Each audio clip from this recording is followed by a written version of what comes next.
Hoje estamos aqui com a Andréa Campos, que é assistente social do CAPS. Eu queria dizer o que significa o CAPS. Bom dia. Primeiro, agradecer o convite por estar aqui, né, a professora e a vocês, e essa oportunidade de conversar um pouquinho sobre saúde mental aqui no nosso município de Aparecida do Taboado, com o podcast Voz Ativa, de frente com a juventude da Escola Jorginho. Bom, o CAPS, ele significa Centro de Atenção Psicossocial. E aí você vai falar assim, o que é isso, André? Bom, é um local, o CAPS, ele é um local que está dentro da RAPS. O que é a RAPS? A RAPS é uma rede de atenção psicossocial.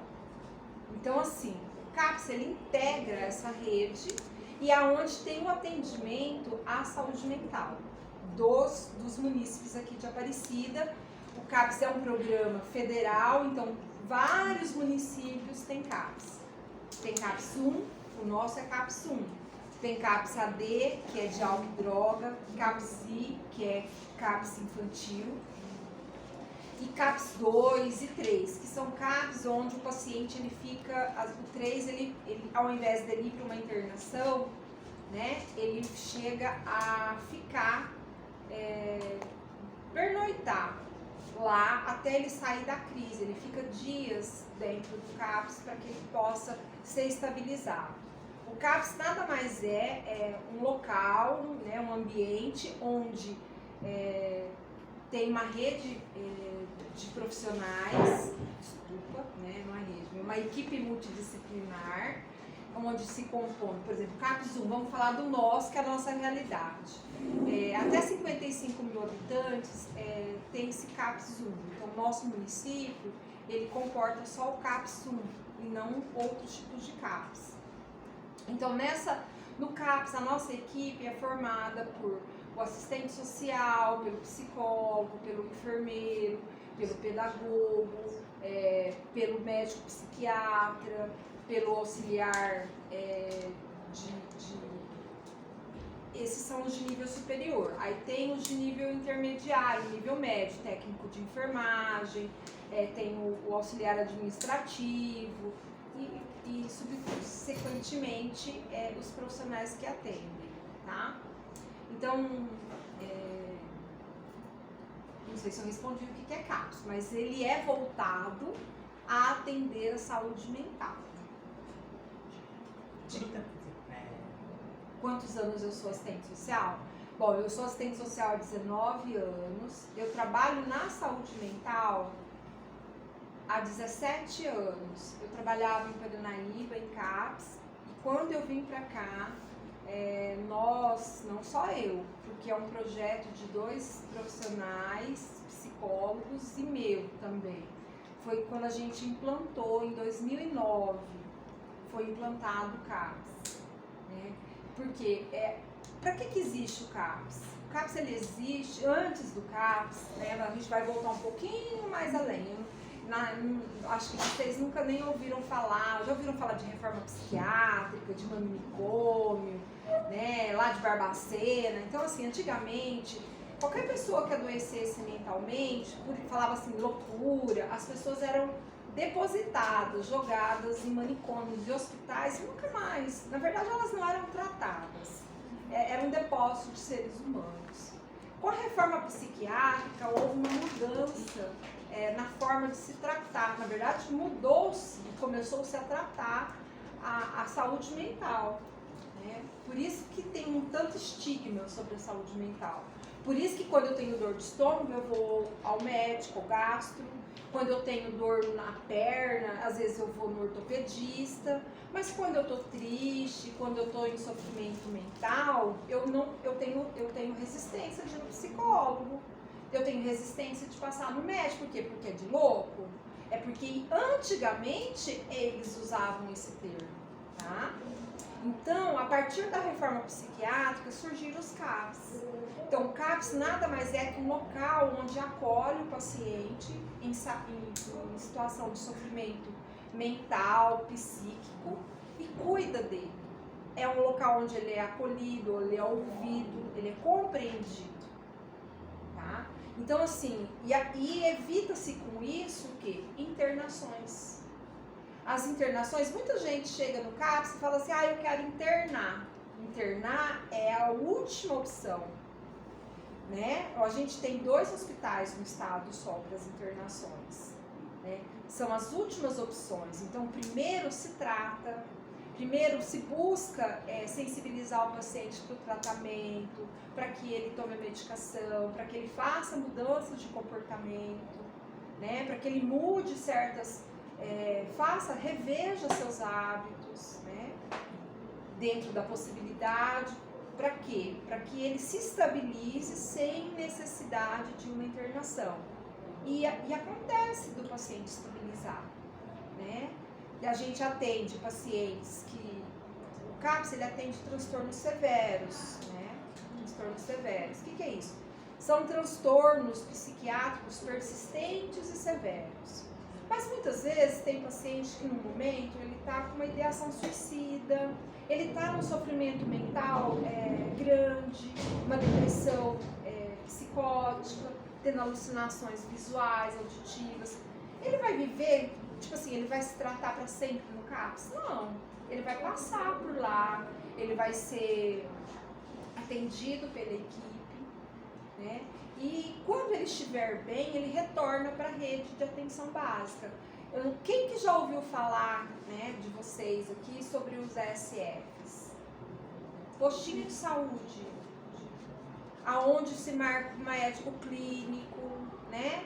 Na verdade, é a porta de entrada da saúde, né? Eu estava conversando com a professora de vocês e falando a importância da gente, a saúde, ela não é só curativa. A saúde, ela é preventiva. Então, na saúde mental, principalmente, né? Se eu sei, né? Mas assim, se eu sei que o João, a Maria e o José, lá, tô dando uns nomes, o Joaquim, o Pedro, a Ana Carolina, eles têm uma rodinha e eles fumam maconha, tá? Fica todo mundo chapado, de boa. Pode ser que eles não tenham problema nenhum, né? Mas ele vai cair o rendimento escolar, eles vão ficar mais lentificados, a professora vai explicar a matéria, vai ter menor absorção, né? Como, às vezes, o João, que estava lá naquela rodinha, tem uma predisposição a transtorno psiquiátrico, o restante não, tá? Porque a maconha, ela é alucinógena. E aí o que acontece? Ele desenvolve sintomas psicóticos. Ai, André, isso não acontece. Acontece. Acontece porque eu estou no CAPS, nosso CAPS foi fundado em 2009. E a gente já tem vários adolescentes que chegaram lá com sintomas psicóticos. E aí a gente vai acompanhando. Eu estou sempre na pós-consulta. E de repente você vê um diagnóstico de esquizofrenia, que é para a vida inteira. É uma pessoa que vai ter que tomar a medicação a vida inteira porque fumou maconha. Né? Então, assim, os outros às vezes não ocorrem. Às vezes eles vão fumar, vão ficar dependentes, porque maconha deixa dependente, né? Quando ele deixar, ele vai sentir sudorese, ele vai sentir lapsos de memória, ele vai se sentir com dificuldade para dormir, com falta de fome, porque dá larica quando fuma. Mas ele vai continuar a vida. Mas se você tiver uma predisposição, você desenvolve psicose. E não é um nem dois que estão lá hoje e que são pacientes porque desenvolveram psicose. Ou seja, são esquizofrênicos. Né? E vão precisar tomar medicação para a vida inteira, ser cuidados para a vida inteira. O que seria essa psicose? São alucinações visuais, auditivas, delírios, agressividade, né? Não é só a maconha que ocasiona isso, o álcool também. O álcool é a porta de entrada para as outras drogas, tá, gente? Quando o pessoal fala assim, mas é a maconha que é a porta de entrada. É o álcool. O álcool é uma substância, apesar de vista, perigosíssima, entendeu? O pessoal bebe, é habitual estar no final de semana ter a cervejinha na casa, uma caipirinha, os adolescentes fazem uso, mas é uma substância que cria uma dependência e que também dá quando em uso contínuo e sem controle, dá alucinações auditivas, visuais. Aí a gente, tipo assim, tem o álcool, aí o pessoal normalmente usa. Quem gosta de maconha normalmente não gosta de crack ou cocaína, são substâncias diferentes e com sensações diferentes. Mas o pessoal acaba entrando na cocaína ou no crack com mescla, né? E aí passa pro crack, e aí tá com os dois pezinhos lá. Entendeu? Como eu estava falando com a professora de vocês, eu atendo pessoas que estão chegando, adolescentes, e que acham que não tem perca nenhuma, que é tudo vida louca e tá tudo bem. Eu atendo gente que já passou dessa fase de olhar, achar que tá tudo lindo, que já teve percas econômicas, percas de emprego, percas de escola, porque já não consegue mais trabalhar, né? As pessoas, elas começam uma dependência, dependendo da dependência da substância, né? Então, assim, eles começam, às vezes eles trabalham, eles estudam, mas aí conforme vai fazendo uso, eles não conseguem manter esse dia a dia. Então, por exemplo, eles abandonam a escola, eles começam a faltar no trabalho e de repente são mandados embora. Mas a dependência já foi instalada. Então, se ele é dependente, porque dependência é uma doença e é para a vida inteira. Se ele é dependente, como é que ele vai bancar esse vício, se ele não trabalha? Ele começa a vender roupa, tênis, ele começa a tirar coisas de dentro de casa, ele começa, quando não tem coisas dentro de casa, a furtar de outras pessoas, ele começa a fazer transporte de droga, né? Aí às vezes é pego, vai preso para poder manter a sua própria droga. Então, assim, tanto meninos e meninas vão para a prostituição. Então, isso é uma coisa que é visível, né?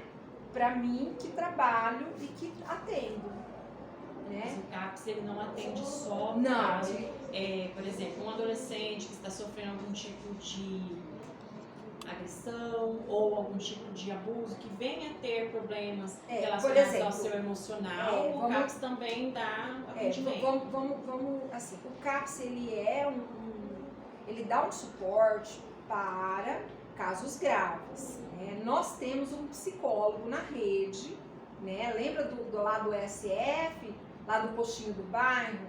Então, assim, lá tem uma médica. E a gente tem um centro de especialidades. Então, o psicólogo da rede da atenção básica fica lá na atenção básica, lá no centro de especialidades. Então, quando um paciente, uma pessoa precisa, às vezes, o CAPS, ele faz o acolhimento, né? Por exemplo, vamos dizer assim, se o adolescente está passando por abuso sexual, por abuso psicológico e tal, o local de atendimento é o CREAS, né? Que é um centro de referência especializado na assistência social. É nesse local que o adolescente vai ser atendido, no caso de abusos. O CAPS, ele faz o atendimento de pessoas que estão com transtornos, ou seja, doentes, né, emocionalmente, tá? Vamos dizer, um paciente de automutilação, um que esteja com ideação suicida, né, é um adolescente, a gente atende acima dos 14, que a gente vai estar acolhendo e conversando. Ah, mas eu preciso ser encaminhado? Não. Se eu percebo que eu não tenho vontade de viver, que eu não tenho...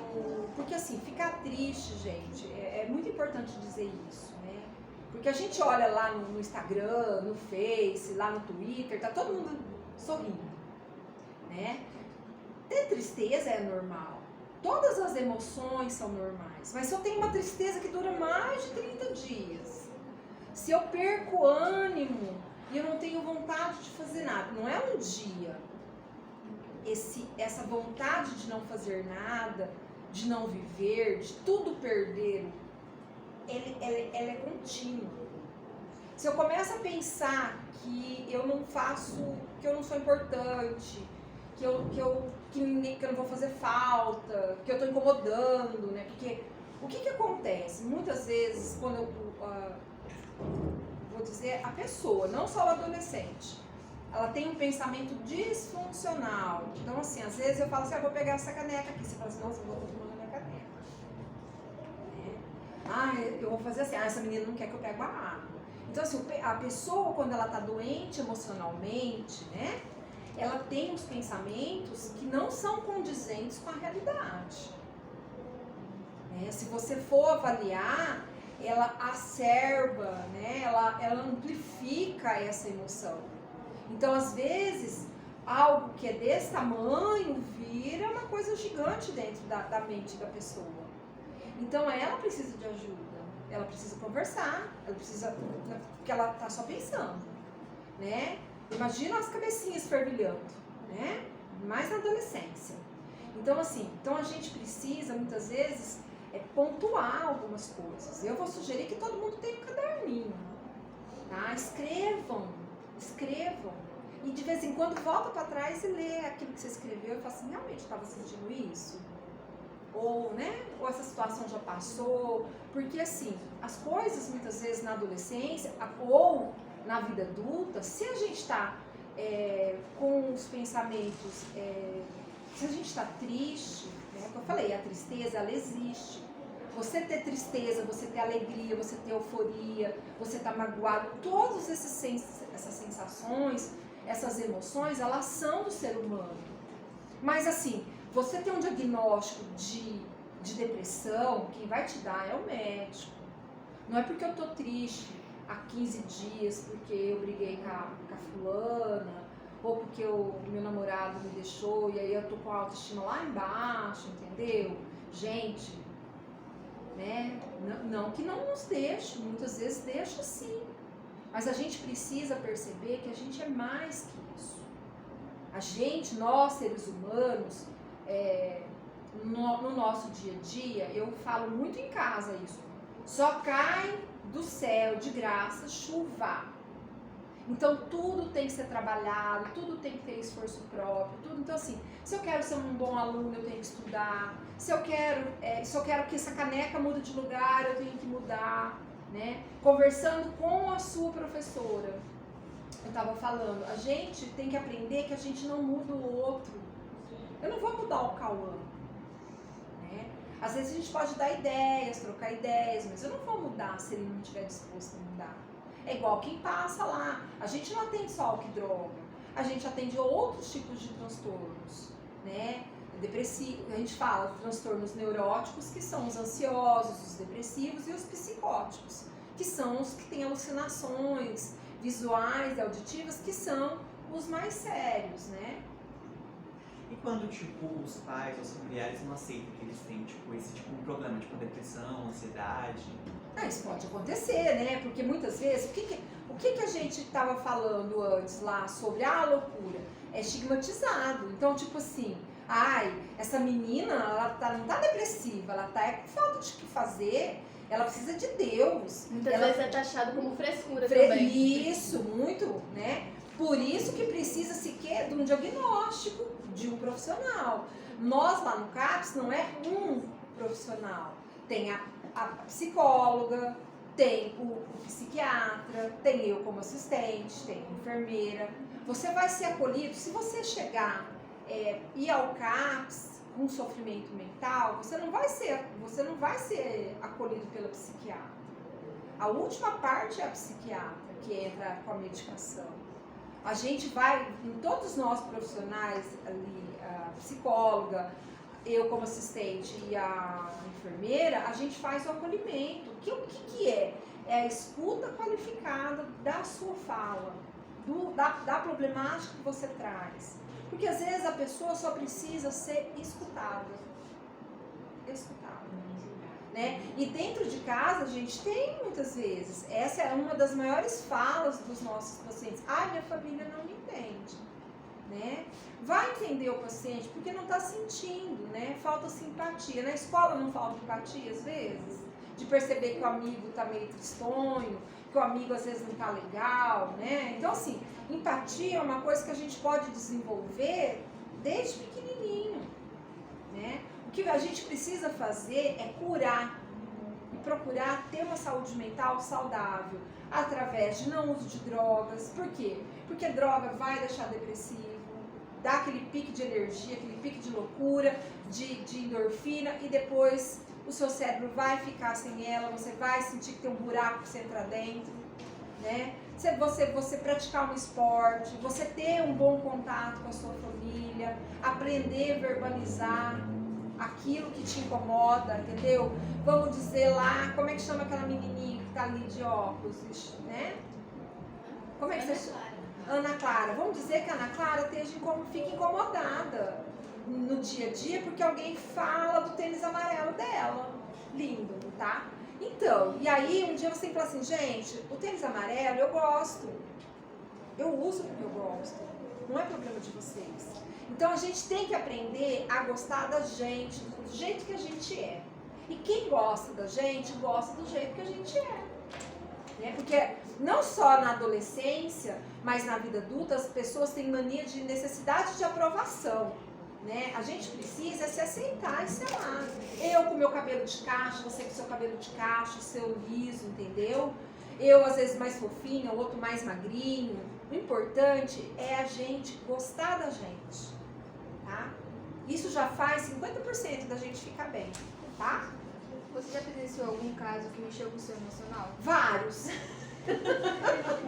Vários. Mas a gente aprende como profissional, a gente atende como profissional, né? Então, assim, lógico que eu tenho 19 anos de profissão, então no início eu acho que eu era mais suscetível.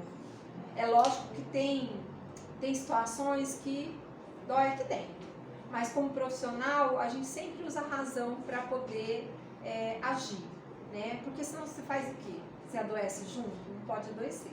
E aí quando eu saio de lá eu vou fazer outras coisas, né? Quando a gente sai do CAPS, a equipe vai fazer outras coisas, não ligadas à saúde mental, tá?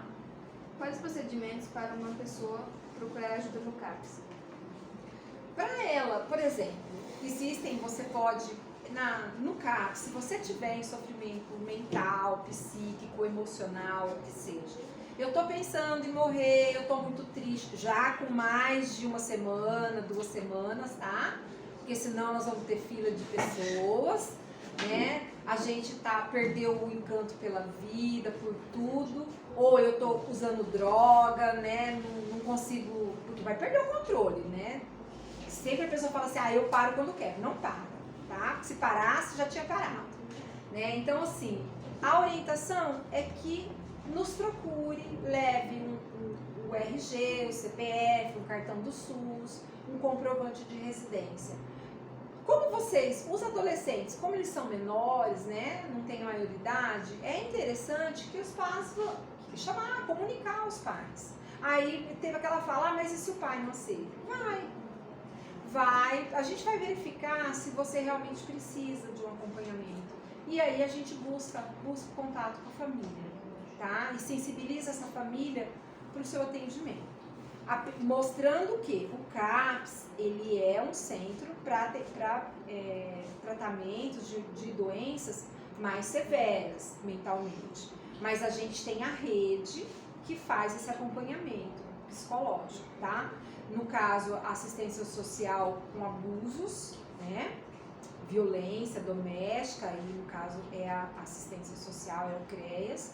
E dentro do centro de especialidades, que o pessoal conhece como postão, nós temos um psicólogo que faz o atendimento dos pacientes que não se encaixam dentro do critério de saúde mental grave, que é o nosso, tá? Mas a gente está de porta aberta lá, mesmo que você não seja grave, porque a escuta é uma diferença do CAPS, então a gente faz essa escuta, mesmo que não seja para falar assim, não, você vai ser nossa paciente, mas para te encaminhar para o local correto, a gente faz a primeira escuta, ouve, te orienta, para depois te destinar para o local correto. Agradecimento. Nós gostaríamos de agradecer a senhora por ter participado do nosso podcast. Vamos chamar ela mais vezes, gostei muito da conversa. E agradecer Ai, calma, tô nervosa. Todos estamos. Estamos normal, pode ficar calmo, depois a gente corta. Agradecer também os patrocinadores do podcast. que até que tá aqui na caneca. E que proporcionaram eu poder estar aqui junto com eles, gente. Muito obrigada.